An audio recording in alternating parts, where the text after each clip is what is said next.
First day of war ఒక video పెట్టాం. ఇక నుంచి ఎకనామిక్ పొజిషన్స్ మారబోతున్నాయి.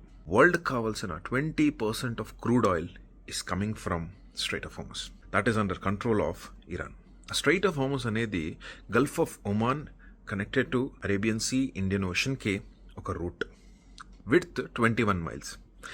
దాని కిందన్ని మిసైల్స్ ఉన్నాయి. అమెరికాకి ఇరాన్కి డైరెక్ట్గా ప్రాబ్లం లేదు.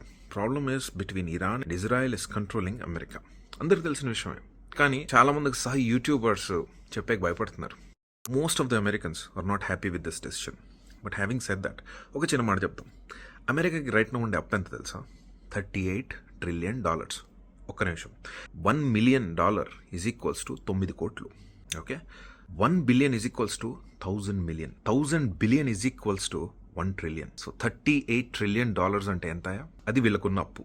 4.3% is the current unemployment rate of this country. ఉండాలి, పొగరు ఉండాలి. ఎందుకంటే 500 సంవత్సరాల క్రితం కొన్ని వందల వేలాది షిప్పులు వేసుకొని ఇక్కడ దిగి ఆ కొలంబస్ అని పాట పాడి సెలబ్రేట్ చేస్తాం కదా, one of the biggest assassinator of the world. India మీద ఆశతో బయలుదేరి దారి తప్పిపోయి అమెరికాకి చేరాడు. చేరినోడు ఇక్కడుండే అమెరికన్స్ని కొట్టేసి చంపేసి ఇప్పుడు మిడిల్ ఆఫ్ ద డెజర్ట్స్లో వాళ్ళు చిన్న టెరిటరీస్లో బతుకుతారు. అక్కడ నేషనల్ పార్క్స్ చూసుకుంటూ బతుకుతారు. వీళ్ళు డిక్లేర్ చేసుకున్నారు అమెరికన్స్ అని.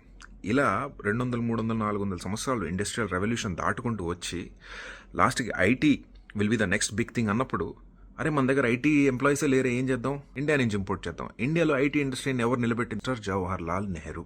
ఐఐటి ఎప్పుడు ఫామ్ అయింది? కామెంట్ సెక్షన్లో మెన్షన్ చేయండి. సో అక్కడి నుంచి బయలుదేరి వచ్చింది మనం, అంటే 90s generation of Indian NRIs. So టాలెంట్ని నమ్ముకొని నడుస్తున్న కంట్రీ ఇది. నీకు జియోగ్రఫికలీ ఇరాన్కి ఏంటి ప్రాబ్లం ఏంటి తెలుసా? ఆయిల్. ఎక్కడ ఆయిల్ ఉంటే అక్కడ అమెరికా ఇంట్రెస్ట్ చూపిస్తుంది. జనవరి వెనిజులా, ఫిబ్రవరి Mexico. Mexico is the world's biggest silver producer and silver usage is really high in today's generation. మనం చాలా వీడియోస్లో చెప్పాం. Be it EV, be it solar, be it lot of things silver usage చేస్తారు. సో సిల్వర్ యూసేజ్ని choke చేయాలి. ఏ కంట్రీకి దీనికంటే ఎక్కువగా యూజ్ ఉంది? Most important country is China. The biggest threat to America is China and the biggest friend of Iran is China and Russia. Of course India. ఈ chronology అర్థం చేసుకోండి.